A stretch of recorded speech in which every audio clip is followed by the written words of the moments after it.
So Fuji-san has released many an interesting gift. 2420. That's not the year. They had a summit. There was announcements. 3 interesting things. 2 good ones. 1. So I've reviewed the reviews. I will give you my opinion on whether or not I'm entering the Fuji system now or if we should hold off. All I want is the perfect camera. All I want is the perfect camera. I, of course, wouldn't be caught dead filming myself on a Fuji. We're on the Nikon Z6 III, the Fuji wannabe in full frame. 85mm 21.2 Canon EF lens, Mark I, of course. And, hey, you waited for me, Nikon, thank you. I have a purchase announcement, and then we get to these 3 items. I am now entering the Fuji world. Are you even understanding what's happening right now? Nikon's totally gonna show you any second. Yay, there it is. We did it. The legend is ours. 35mm 1.4, don't even have a Fuji body to wield it on yet. That's how excited I am to get into the system again. So here's the deal. Everybody gets all excited when there's a new announcement and you rush to the pre-order links and you're like, yes, sell your house. I'm just here to bring some common sense and dignity, show you what happened with these releases. Are they good? What was wrong with them that I noticed? XM5. So this is kind of like a TikToker vlogger camera. I'm old. I don't get it. I don't get the vertical situation here. I scroll Instagram sometime looking for cat videos. I'm only human. But like, it's not my thing. But I'm just realizing I'm the old one and I'm not hip with today's society. So I don't know what a TikToker needs. But like a YouTuber, we don't want that. The vertical stuff. It's vertical hell. But if you're debating getting the XM5 instead of the XS20, let me show you why you're stupid. Because your mama won't tell you. It has a tiny battery. Bit of a deal breaker. I love that the whole camera is like super tiny and light, and that's cool, but never at the cost of putting your best battery in. That's just my advice. That's what I would say. Imagine the battery life on that thing if it was the big one. So it's tiny. Don't quote me on that because I'm just guessing. There's no EVF. That kind of hurts if you're thinking wildlife too. Yeah, I'll get this 500mm plus the XM5. And nope, you're not wildlifing. Mic jack at the back.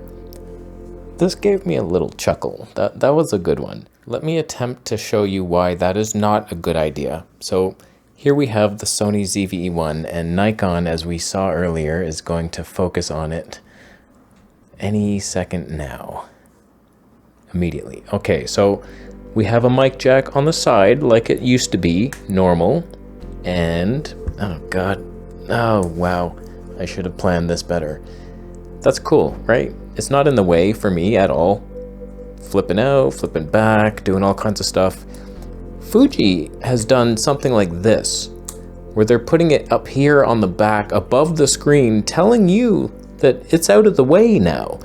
But if you use a lav mic, like I do, it's always going to be dangling in front of the screen. Like that's the worst possible place to do that.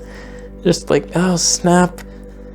It's gonna be folding around. You're gonna block your screen somehow. It's gonna hurt you. And that's kind of Fuji's thing. They don't know what they're doing when it comes to the ergonomics of the body and keeping things the same because of how well it works. That's not their game. They're always changing how things are. The dial's over here, it's on the left, it's on the right, it's buttons are different, joysticks over here, flippy screen, no. It's always the ergonomic schizophrenia. I made a whole video about it. How it's like, why is it always so different? That continues. Mic jack in the back. Nobody's done that. Nobody ever will. Again, hopefully. You have no IBIS. Somehow this is targeted to vloggers, yet you don't have the most important thing, stabilization. So you went digital on it, but it's a huge 32% crop, and it's not great. It's jerky, it's bad. It's like most digital stab is like that. And so like you're limited to that kit lens, the 15-45. Oh, it has OIS. All your problems are solved, right? No, that's like, you want a prime. Come on, that you can't use any of Fuji's best glass. Is I pluralized it eventually. The best thing about having IBIS is that you can choose any lens you want and it'll be stabilized. So like a fast prime, boom, stabilized. Whereas this, you're limited to like kit lenses. Most of their lenses are not stabilized, only like zooms. Name me one prime of Fuji's that it's like, oh wow, that's not telephoto. And your tripod screw blocked by the battery door.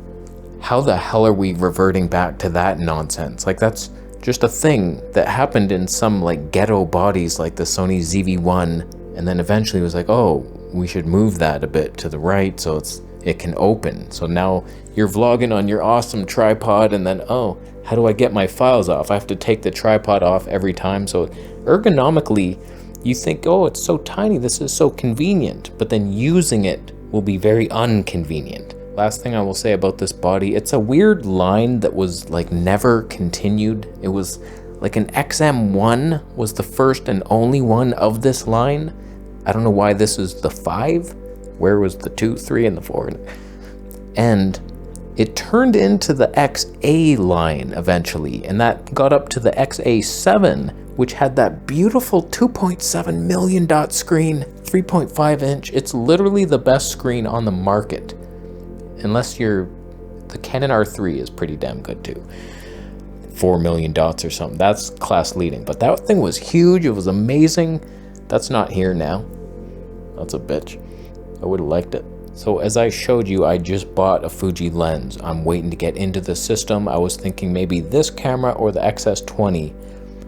Not in a million years would I get this one over the XS20. The XS20 is perfect. It has the huge battery, a bigger grip, right hand mode dials where it belongs, right there.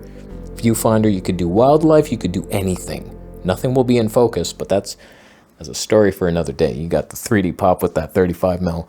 Fantastic. So I'm just waiting for a good deal to see that XS20 and then we pounce. Now when it comes to the 500mm prime, a competitor to the Nikon 600mm, although math will show you that the real competitor is the 800mm. With all Fuji's crops in slow-mo, you'll see it. I got some math for you. Just put on a seatbelt. So here's something I learned recently. The Fuji APS-C crop is not 1.5 times, it's 1.524 times. So it's a bit more, edging closer to Canon's 1.6. So slightly smaller sensor than we even thought. So this 500mm is a 762 Tony 8.5 liars. With Fuji's own conference was like, and it's equivalent to a 762mm 5.6. We promise the background blur will totally, you're lying to me. So it's a Tony 8.5, that's not terrible. I've seen worse. Freaking like Tony 12 on their 150 to 600. So it's like, not bad. And that 762mm already is like, wow, that's almost 800. But because Fuji has so many crops in their video modes, 4K 60 has an 18% crop, so that ends up being an 899mm Tony 10. That's what you're getting in 4K 60, that 18 crop. If you want to do HD 240, that's a 29% crop. We're looking at 982mm Tony 11. That's a lot of reach. That's a bit unnecessary, and it makes me want Fuji to come out with a camera that actually doesn't have crops in video. When are they going to do that? Because Nikon has a 5% crop in HD 240. What the flying hell? But I've been waiting for a nice telephoto prime for Fuji wildlife. I remember all the magic even on my 100 to 400. So having this, same Tonys but longer and a prime, you might have something. Although I will say you might not have something. 5 ED elements and 2 super ED elements. For those who know anything about 3D pop, the more ED glass you have, the less pop, because it takes all the chromatic aberrations away, and those add to the pop somehow. So Dirty Photography Club told us, although he changed his name to Real Photography Life or something. No one will remember that name now. Thanks. He says the more ED elements, the worse, and that's a lot of ED elements. I think my Nikon has 2 ED elements, and there's pop. I mean, do we need the pop on the wildlife? Probably not, but I don't know, man. I was thinking, okay, I'll sell my Nikon lens, get this Fuji, save a bunch of money, and then I'm like, longer reach, Fuji magic. I don't know that I want to do that, because the Nikon, it's so reliable in the animal eye detect. I have 6K 60 RAW with no crops, and then HD 240, which is sharper than anything I've ever known. The Fuji HD 240 was worse than my Sony, and the Nikon's better than the Sony. So imagine going from better than Sony to worse than Sony. Also, I'm just gonna throw this out there. Fuji said they developed a new technology to have super thin elements. Those are gonna shatter.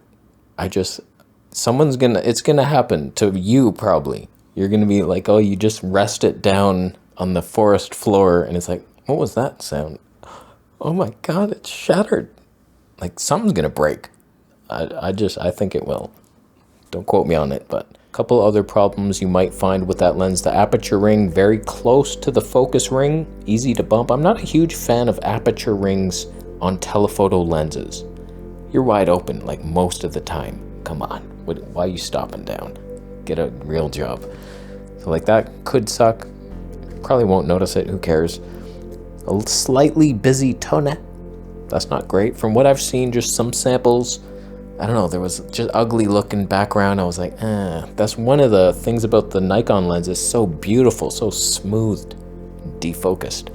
Wow, but a nice tripod foot. Nice little handle. You could have had some rubber on the underside for your hand.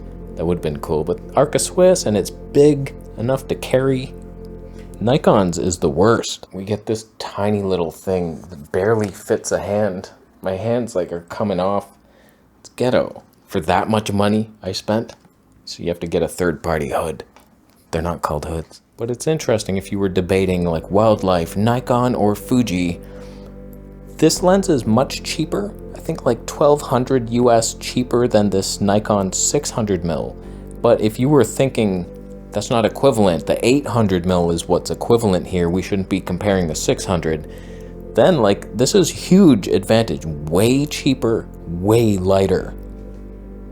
Just throwing it. But the 600mm is basically the same weight as this lens, so you're not getting as much reach, but the quality is just gonna destroy worlds, that thing. It's beautiful.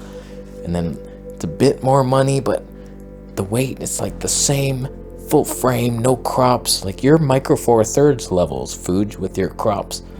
Stop lying to us. So for me, it's not like a rush out to buy immediately type of lens. I'm just kind of, maybe I'll hold the line for a while and see, is 4K 240 coming with no crop, HD 480 in an XH3S in 2029? Then I might be on the used market for that 500. When it comes to the least exciting announcement, and ironically the most popular, most people were more excited about this 16 to 55 2.8, even though it already exists. It's just a Mark II. It's much lighter, I get it.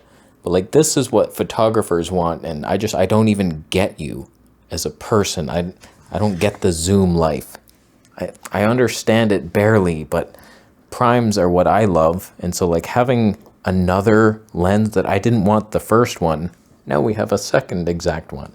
Much lighter, but how many ED elements, you ask? 3 ED elements and 1 super ED. Super minus 2D.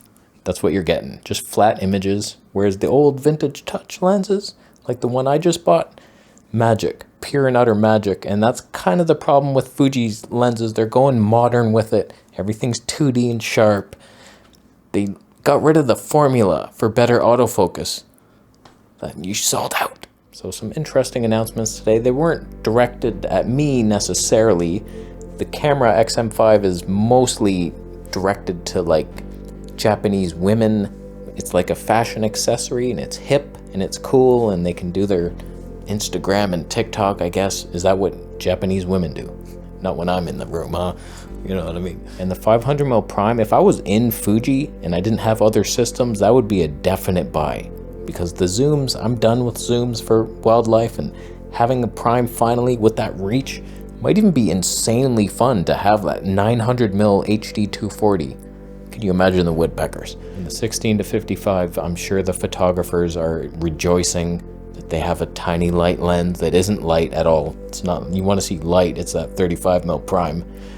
And like, that's what you're in. So it's like, you think at 16mm 2.8, your image will look as good as my 35 1.4? Or when you're at 55 2.8, you think it's as good as mine? No. So it's like, you're compromised and you should be set on fire, because if the mafia finds you, I don't want to know what kind of information you'll leak. So now the hunt begins. Fuji XS20 is mine soon, somewhere. Needs to be 1,200 or less Canadian, of course. I paid $450 Canadian for the Fuji 35mm plus a Black Pro Mist filter, so that was a decent deal. And now we wait, we hunt, and I will pounce. And Fuji is back in our lives. Can you even believe it? And that's the only lens I'm getting. Just a one lens system will do this type of shot out in nature. I can't even. Street videography? Will anything be in focus? Not likely, but it doesn't matter. It's Fuji colors that matter. I'll leave after Bitcoin gets donated. Which of these products are you buying through my affiliate link? Which of the three? All three? Wow. Do you like what they did today? Are you excited for Fuji's future? Are you subscribing for what I'm saying?